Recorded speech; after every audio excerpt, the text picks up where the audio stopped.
Hello friends, नमस्कार। मैं हूं गोविंद सरकार। आप सभी का हमारे यूट्यूब चैनल कॉन्फिडेंस पॉइंट्स पर स्वागत करते हैं। दोस्तों, आप विजिट करें कॉन्फिडेंस पॉइंट्स पर। अगर आपने अभी तक हमारे चैनल को सब्सक्राइब नहीं किया है तो हमें उम्मीद है कि आप हमारे चैनल को सब्सक्राइब कर लेंगे और लेटेस्ट वीडियो का नोटिफिकेशन पाने के लिए तुरंत नोटिफिकेशन बेल को भी दबा देंगे।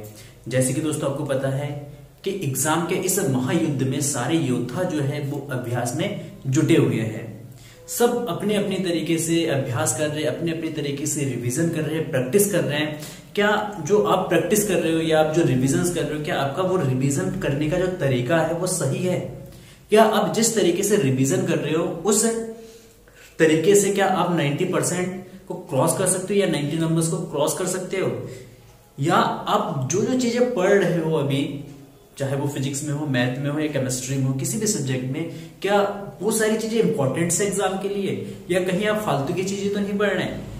तो इन्हीं सारे मुद्दों पर आज हम इस वीडियो में बात करने वाले हैं। दोस्तों अगर आपको जानना है कि आप फिजिक्स में कैसे 90 नंबर्स ला सकते हैं एग्जाम में, तो आपको इस वीडियो में बने रहना होगा और शुरू से लेकर लास्ट तक इस वीडियो को देखना होगा। जैसे आज का वीडियो का टाइटल है रिवीजन वर्क, आपको किस टाइप से रिवाइज करना है, क्योंकि अभी के टाइम में आपके पास ओनली 45 डेज बचा है और इस 45 डेज के अंदर आपका जो रिविजन वर्क है ये मोस्ट इंपॉर्टेंट वर्क है, क्योंकि विदाउट रिविजन आप 90 नंबर्स क्रॉस नहीं कर सकते हैं। जैसे मुझे देखिए, है ना, मेरे जो है मैथमेटिक्स में 97 है इंटर में, और ये 97 मार्क्स आए मेरे रिविजन्स के बदौलत। जो मैंने रिविजन्स किया पूरे साल, उसी रिविजन्स के बदौलत जो है मेरे 97 मार्क्स आए हुए हैं, ठीक है। तो यहाँ पे हमारी जो रिवीजन स्ट्रेटजी है, रिवीजन को हम कैसे करेंगे, तो दोस्तों इसके लिए हम डिस्कस करते हैं आज। जैसे अगर आज से हम बात करते हैं, आज है आपका डेट 12 जनवरी 2019। 12 जनवरी 2019 से अगर हम 28 फेब तक हम बात करते हैं, क्योंकि आपका जो एग्जाम है वो मार्च के फर्स्ट वीक में है, 4 या 5 से है, तो हम 28 तक अगर बात करते हैं या उससे पहले 26 या 25 तक बात करते हैं, तो अभी लगभग हमारे पास है 45 डेज है, ठीक है। और इसी 45 डेज में आपको फिजिक्स में 90% लाना है, तो इसके लिए आपका क्या रणनीति होनी चाहिए। तो हम क्या करते हैं कि 45 डेज का जो हमारा रिवीजन वर्क होगा, इस रिवीजन वर्क को हम कैटेगराइज करते हैं 3 पार्ट्स में। एक 25 डेज का, एक 15 डेज का और लास्ट में एक 5 डेज का, ठीक है ना। 3 कैटेगरीज में अगर डिवाइड करते हैं इसको, तो अब 45 डेज में क्या होगा कि 45 डेज में हमारे पास फिजिक्स में टोटल 25 चैप्टर्स है। हम एवरेज मान के चल रहे हैं कि 25 चैप्टर्स आपके कोर्स में है। अब 25 चैप्टर में से कुछ ऐसे चैप्टर्स भी होंगे जिसमें आपका बिल्कुल इंटरेस्ट नहीं है, जो आपको समझ ही नहीं आता होगा। तो ऐसे 2 या 3 चैप्टर्स को हम क्या करना, छोड़ देना है, उसको हमें नहीं पकड़ना है, क्योंकि अगर उसमें आपका इंटरेस्ट नहीं है, वो आपको समझ में नहीं आ रहा है, तो इट मींस वहां पे टाइम वेस्ट करना आपके लिए एक बड़ी आफत हो सकती है। तो यहाँ पे आप क्या करेंगे, उन 3 या 4 चैप्टर्स को हम क्या करेंगे, या 5 चैप्टर्स को हम वहां पे छोड़ते हैं। हम लेके चलते हैं कि आपको फिजिक्स में टोटल जो पढ़ने हैं वो 20 से 22 चैप्टर्स आपको सिलेक्ट करना है पर्टिकुलर, और उन्हीं 20 से 22 चैप्टर्स का अब क्या करना है, आपको 25 डेज में एक रिवीजन करना है बड़ी ही गहराई से, ठीक है। इसमें आप रिवाइज क्या करेंगे, इसमें आप रिवाइज करेंगे फिजिक्स के जितने भी फॉर्मूले हैं, सारे फॉर्मूले, सारे डेरिवेशंस और जितने भी थ्योरी है, सारी थ्योरी, ठीक है ना, न्यूमेरिकल, सारी चीज आप इसमें कवर करेंगे 25 डेज में। अगर 25 डेज की बात करते हैं तो इसमें 25 डेज में अगर आप 22 चैप्टर्स लेते हैं तो 22 चैप्टर्स के अकॉर्डिंग आपको पर डे जो है वो एक चैप्टर्स आपको कंप्लीट करना है। फॉर एग्जाम्पल अगर हम बात करते हैं टोटल क्वेश्चंस की, तो अगर हम 20 चैप्टर सिलेक्ट करते हैं तो 20 चैप्टर्स में एक चैप्टर्स में 20 क्वेश्चंस एवरेज हम लेते हैं। ऐसे चैप्टर्स हो, कोई लेंथी चैप्टर्स है उसमें ज्यादा क्वेश्चंस होंगे, कुछ ऐसे चैप्टर्स होंगे जिसमें शॉर्ट चैप्टर्स है, जैसे आपका कम्युनिकेशन है, कम्युनिकेशन बहुत छोटे से चैप्टर्स है, वहां पे बहुत कम क्वेश्चंस होंगे। जैसे आपके इलेक्ट्रोमैग्नेटिक वेव से, इलेक्ट्रोमैग्नेटिक वेव छोटा सा चैप्टर, उसमें क्वेश्चंस कम हो गए। तो कुल मिला के एवरेज हम लेते हैं। जैसे ऑप्टिक्स है, ऑप्टिक्स में ज्यादा लंबे लंबे क्वेश्चंस होते हैं और इसमें क्वेश्चंस ज्यादा भी है, तो वहां पे हम एक एवरेज लेते हैं कि एक चैप्टर्स 20 चैप्टर्स है और अपने पर चैप्टर्स के कितने एवरेज 20 क्वेश्चंस करने हैं। तो इसके अकॉर्डिंग आपको पूरे 25 डेज में 400 क्वेश्चंस के रिविजन करनी है। मतलब 400 क्वेश्चंस आप रिवाइज करेंगे और 400 क्वेश्चंस में आपका डेरिवेशंस भी आएगा, आपका न्यूमेरिकल्स भी आएगा। तो इसके अकॉर्डिंग अगर देखा जाए तो पर डे जो है आपको 20 क्वेश्चन जो है आपको करना है वो आप कैसे करोगे, वो आप अपना टारगेट बनाओ, टाइम टेबल नहीं, आप टारगेट बनाओ कि मुझे पर डे फिजिक्स के 20 क्वेश्चन जो है वो लगाने हैं, और 20 क्वेश्चन आपका डेरिवेशन भी हो सकता है और आपका न्यूमेरिकल भी हो सकता है। क्लियर है? पर डे आपका टारगेट हो गया 20 क्वेश्चन।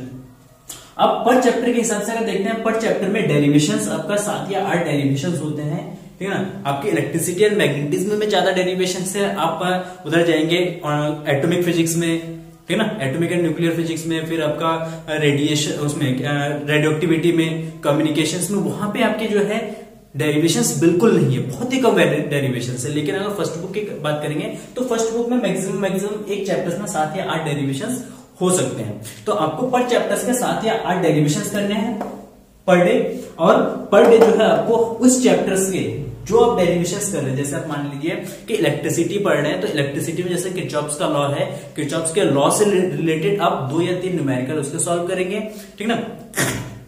या जैसे आप व्हीटस्टोन ब्रिज पढ़ रहे हैं तो व्हीटस्टोन ब्रिज का डेरिवेशन प्लस उसके साथ 1 या 2 न्यूमेरिकल आप उसके सॉल्व करेंगे। मेरे कहने का मतलब है जो डेरिवेशन आप उठा रहे हैं, जिस डेरिवेशन को कर रहे हैं उसके साथ पैरेलली में उसके न्यूमेरिकल को भी आपको सॉल्व करना है। जैसे अगर आप एलसीआर परिपथ पढ़ रहे हैं तो एलसीआर परिपथ का डेरिवेशन पूरा करना है। डेरिवेशन करने के बाद कि एलसीआर परिपथ से रिलेटेड किस टाइप के क्वेश्चन आते हैं, उस क्वेश्चन को 2 या 3, एक सिंपल क्वेश्चन, एक मीडियम और एक हार्ड क्वेश्चन आपको लेना है आइडिया लेने के लिए, ठीक है ना।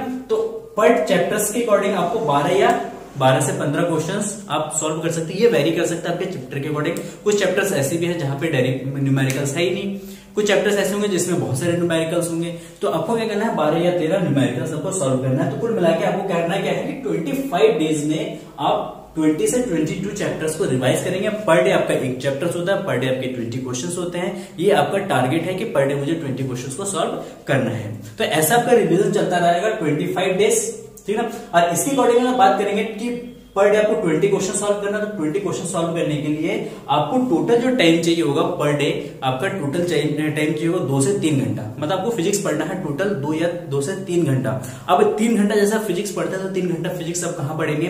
जैसे अभी आप मान के चलते हैं कि आप स्कूल जा रहे हैं अभी, तो स्कूल अगर आप जाते हैं तो स्कूल में फिजिक्स की एक पीरियड होती है 1 घंटे की, वो आपको बिल्कुल भी वेस्ट नहीं करना है। वो 1 घंटा आपको यूटिलाइज करना है। फिजिक्स का जो पीरियड होता है, ये प्रैक्टिकल पीरियड है, ठीक है ना, उसको आपको यूटिलाइज करना है। सेकंड, आप ट्यूशन जाते हैं, मान के चलिए अगर आप ट्यूशन जा रहे हो तो ट्यूशन में भी 1 घंटा पढ़ रहे हो। 1 घंटा नहीं, हम वहां पे 45 मिनट लेके चलते हैं। 45 मिनट जो पढ़ा रहे हो, पढ़ रहे हो, या टीचर्स आपको जो पढ़ा रहे हैं वहां पे आपको पूरा कंसंट्रेट करना है। और जो टॉपिक्स टीचर्स पढ़ा रहे हैं, चाहे वो क्लास में पढ़ा रहे हो या स्कूल में पढ़ा रहे हो, उसको आपको बिल्कुल फोकस होके, बिल्कुल कंसंट्रेट होके उस टॉपिक को आपको अच्छे से क्लियर करना, प्लस उसके न्यूमेरिकल को अच्छे से आपको क्लियर करना। कोई डाउट्स होता है तो वहां पे तुरंत आप टीचर से पूछ सकते हैं। क्लियर है? तो 2 घंटे तो आपको एक स्कूल्स में मिल गया, एक ट्यूशन में मिल गया, 2 घंटे मिल गया। आपको अब घर पे क्या करना है, 1.5 से 2 घंटे आप घर पे निकालिए रोज फिजिक्स के लिए, हर चैप्टर्स के लिए, ओनली फिजिक्स के लिए नहीं, हर फिजिक्स के लिए आप 1.5 से 2 घंटे घर पे निकालिए। 1.5 से 2 घंटा जो है आपको क्या करना है, जितना जैसे एक चैप्टर से पढ़ रहे थे उस चैप्टर्स का स्कूल में और ट्यूशन में मिला के जितना हुआ है, बाकी रेस्ट ऑफ मटेरियल जो है, रेस्ट जो इतना बचा है उसको आपको घर पे कवर करना है। या मान के चलते अगर स्कूल में आपने उसको कर लिया और ट्यूशन में कुल मिला के कर लिया, तो घर पे जाकर उसको क्या करना, दोबारा से आपको रिपीट करना है। कुल मिला के आपको एक दिन में एक चैप्टर कैसे भी करके कंप्लीट कर लेना है, ठीक है ना। तो इसके अकॉर्डिंग एक क्वेश्चन में आपको अगर 2 या 3 घंटे निकालते तो एक क्वेश्चन में आपको अप्लाई एवरेज 10 मिनट लग सकता है, किसी में 5 मिनट लग सकता है, किसी में आपका 15 मिनट भी लग सकता है, 20 मिनट भी लग सकता है। लेकिन एवरेज हम बात करते हैं तो 10 मिनट जो है वो आपको पर डे एक क्वेश्चन को आपको देना है। क्लियर है? तो ये तो आपका शेड्यूल रहेगा 25 डेज का। 25 डेज में आपको इतना सारा चीजें मटेरियल कवर कर लेना है और इसमें आपको कुछ भी चीजें नहीं छोड़ना है, ठीक है ना। जो परीक्षा की दृष्टि से इंपॉर्टेंट है, आपको लगता है कि हाँ ये टॉपिक इंपॉर्टेंट है, तो उसको आपको क्लियर कर लेना है। अच्छा, अब नेक्स्ट आते हैं कि अगर आपने 25 डेज में 20 से 22 चैप्टर्स आपने रिवाइज किया है, अच्छे से बहुत बढ़िया तरीके से रिवाइज कर लिया है, तो हो सकता है कि उसमें से 20 से 30% आपको याद है। क्योंकि होता है बेसिकली हम पढ़ते हैं, कुछ चीजें याद रहता है, कुछ चीजें हम भूल जाते हैं। तो 20 से 30% में क्या याद रहेगा, जो सिंपल वाले डेरिवेशंस होते हैं वो आपको याद रहेगा। जो लॉज होते हैं, जैसे ओम का नियम है, किरचॉफ का नियम है, लेंज लॉ है, फैराडेज का लॉ है, ठीक है ना, कूलम्ब्स लॉ है, गॉसेस लॉ है, ये सारे जितने भी लॉज है ये सारी चीजें आपको याद हो जाते हैं और सिंपल वाले डेरिवेशन, सिंपल वाले न्यूमेरिकल्स ये आपको लगाना आ जाता है, ठीक है। तो ये 20 से 30% आप कवर करेंगे। इसके बाद आप नेक्स्ट क्वेश्चंस भी करें, लेकिन हो सकता है कि वो चीजें आप भूल जाओ। अच्छा, अब क्या करना है कि 25 डेज के बाद जो 15 डेज का हमारा रूटीन होगा, इसी 15 डेज में हम आपको स्कूल नहीं जाना होगा, आप लगभग ट्यूशन भी तब तक छोड़ देंगे, हम ये मान के चलते हैं। तो आपको पर डे रोज घर पे 3 घंटा फिजिक्स को देना है। स्कूल बंद है, ट्यूशन बंद है, आपके पास आप फ्री टाइम है, तो फ्री टाइम आपके पास है तो आपको पर डे फिजिक्स में 3 घंटे देना है।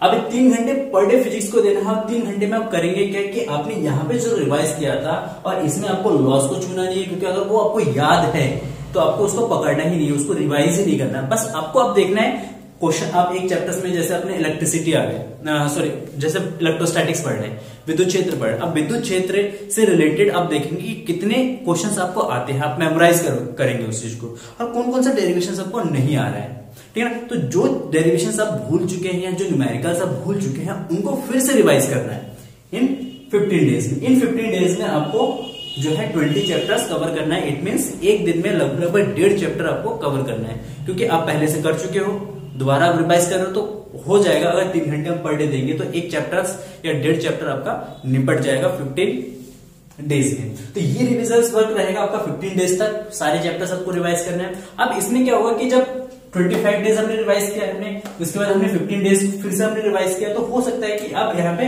20-30% यहाँ पे कवर हो जाता है और 40 से 50% जितना आप पढ़ेंगे, जितना मेरा रेस्ट मटेरियल था 40 से 50% आपका यहाँ पे कवर हो जाएगा। तो अप्रोक्स आपका 80% जो क्वेश्चंस है वो आपका यहाँ पे कवर हो गया।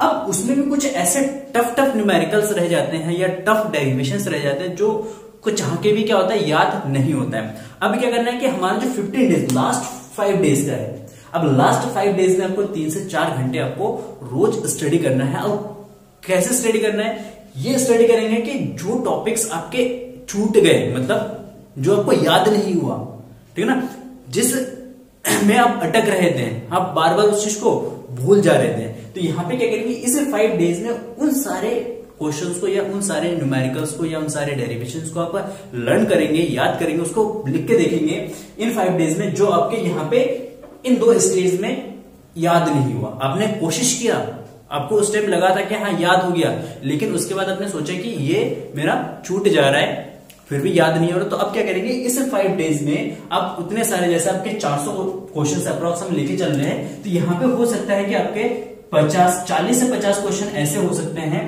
जो आपको नहीं आ रहे, ठीक है ना। तो यहाँ पे अगर आप 5 दिन का अगर रूटीन रखते हैं, अगर मान लेते हैं 50 क्वेश्चन है, तो पर डे आपके 10 क्वेश्चन यहाँ पे आपको पर डे 5 डेज तक आपको सॉल्व करना है। और इन्हीं 40 से 50 क्वेश्चन जो इंपॉर्टेंट और जो टफ क्वेश्चंस है, इनको आपको क्या करना है, टिक लगा लेना है कि ये क्वेश्चंस मुझे नहीं आ रहे थे, इसमें मुझे डाउट कर रहा था, वो आपको टिक लगा लेना है अपने नोटबुक्स में या आपका जो भी बुक्स है उसमें आप टिक लगा लेंगे। अब क्या हुआ कि अब 28 के बाद जैसे आपका एग्जाम स्टार्ट होगा, तो जैसे जिस दिन फिजिक्स का एग्जाम है, फिजिक्स के एग्जाम से पहले आपको 2 या 3 या 4 दिन की छुट्टी मिलती है, ठीक है ना। उन छुट्टी में, उस प्रिपरेशन लीव में आपको क्या करना है, सबसे पहले इस पोर्शन को आपको कंप्लीट करना है, जो आपका 40 से 50 क्वेश्चन था, सबसे पहले आपको इसको सॉल्व करना है। एक दिन में आपको उसको निपटा देना है, एक दिन आपका, क्योंकि आप तब 12 घंटे पढ़ेंगे, हम ये मान के चलते हैं, तो 10-12 घंटे में आपको क्या करना है, ये वाला पोर्शन आप क्लियर कर देंगे उस दिन, ठीक है। उसके बाद 2 डेज बचता है, 2 दिन में आप क्या करेंगे, इन 2 पोर्शंस में जो आपका बचा हुआ मटेरियल्स था, इसको छोड़ के जितना मटेरियल्स आपके पास बचा हुआ था उनको आप क्या करेंगे, कवर करेंगे, ठीक है। उनको कवर करने के बाद आपको बचाना है 3 से 4 घंटे, आपको फिर से बचा लेना है। 3 से 4 घंटे बचाने का जैसे आपका ये पूरा मटेरियल्स कवर हो जाता है, तो आपको करना क्या है, यहाँ पे जो पोर्शन फिर से जो बचे हैं क्वेश्चन, इसको एक बार आप रिमाइंड करेंगे कि क्या क्या था, क्या क्या चीजें था, उसको रिमाइंड करके फिर आप जाएंगे एग्जाम देने, ठीक है ना। आई होप मैं गारंटी के साथ कह सकता हूं कि अगर ये रूटीन अगर आपने फॉलो किया है पूरे 45 डेज तक और टिल एग्जाम तक, तो आई डेफिनेटली कह सकता हूं कि आपके 90% मार्क्स कहीं नहीं गए, क्योंकि आप इतना अगर आपने रिवाइज कर लिया, इतना अगर पढ़ लिया अपने फिजिक्स में, तो मैं कह सकता हूं गारंटी के साथ कि 90% मार्क्स आपके कहीं नहीं गए, श्योरली आ जाएगा। अगर 90-95 अगर आप लेके चलते हैं तो भी हम कह सकते हैं, अगर मिस्टेक हो भी जाती है बाई चांस, तो 85 तो है ही, 85 से नीचे आ ही नहीं सकता है, ठीक है ना। तो मेरी बात सुन लीजिए, आप मान लीजिए इसको एक बार, आप इसी के अकॉर्डिंग रूटीन बना लीजिए। बस यहाँ पे आपको भी ऑनेस्ट होना है, डिसिप्लिन होना है, ठीक है ना, और टाइम के प्रति पंक्चुअल होना है। आलस्य, जो भी आपकी वासनाएं हैं वो सब यहाँ पे आप छोड़ दो, जो भी गलत आदतें हैं उसको आप यहाँ पे छोड़ दो। घर पे बोल दो कि मॉम डैड मुझे जो है इस टाइम फ्री छोड़ दो 45 डेज के लिए, आफ्टर जो भी आपको करना है, जो भी कहना है वो मुझसे करा लीजिएगा, लेकिन 45 मुझे फ्री छोड़ दो 45 डेज, ठीक है ना। और यहाँ पे आपको क्या करना है कि टाइम टेबल नहीं बनाना है, आपको टारगेट लेके पढ़ना है। टाइम टेबल नहीं कि मुझे इतने से इतने घंटे पढ़ना है, इतने से इतने बजे पढ़ना है, नहीं, आपको टारगेट कि मुझे आज 10 क्वेश्चन कंप्लीट करने हैं, 20 क्वेश्चन कंप्लीट करने हैं तो आज ही करने हैं। बाई चांस टाइम नहीं मिलता है तो उसको आप नेक्स्ट डे जैसे भी करके 2 डेज का सिलेबस आप कवर करोगे, ठीक है ना। अगर इतना फॉलो कर लो, ठीक है ना, उसके बाद एग्जाम हो जाए, रिजल्ट आ जाए, तो आप इस वीडियो के नीचे कमेंट करके मुझे बता देना कैसा आपका रिजल्ट रहा। अगर आपको 1% भी अगर फायदा मिला हुआ तब तो मुझे उस दिन बेहद ज्यादा खुशी होगी, ठीक। अगर आपको ये वीडियो पसंद आया हो तो आप लाइक कर सकते हैं इस वीडियो को अपने दोस्तों के साथ शेयर भी कर सकते हैं, ठीक है ना। अगर आपको ये वीडियो बहुत दिनों बाद मिला है तो आप यहाँ पे 3 स्टेप में ना करके आप इसको 2 स्टेप में कर सकते हैं। जैसे मान लो यहाँ से 10 दिन बाद आपको ये वीडियो मिला, जिस दिन मैं अपलोड कर रहा हूँ, तो इसके 10 दिन बाद मिला तो 35 डेज बचेंगे। 35 डेज को आपको 20 और 15 डेज में आप उसको डिवाइड कर लीजिए, ठीक है ना। तो उसमें आपको 2 डेज में कवर करना, बाकी आपको एग्जाम से पहले उसको कवर कर लेना है। दोस्तों कैसा लगा आपको ये वीडियो, हमें कमेंट्स करके आप बता सकते हैं। वीडियो पसंद आया हो तो आप एक बार लाइक कर दीजिए, अपने दोस्तों के साथ शेयर कर दीजिए और हमारे साथ बने रहिए, और हमारा साथ बने रहने के लिए हमारे चैनल को सब्सक्राइब कर लीजिए। आपका साथ और आपके सहयोग के लिए आपका बहुत बहुत धन्यवाद। फिर मिलेंगे एक नई वीडियो के साथ, तब तक के लिए पढ़ते रहे, पढ़ाते रहे और खुशियां बांटते रहे, ठीक है ना। और मिलते हैं नेक्स्ट वीडियो में, तब तक के लिए जय हिंद, जय भारत।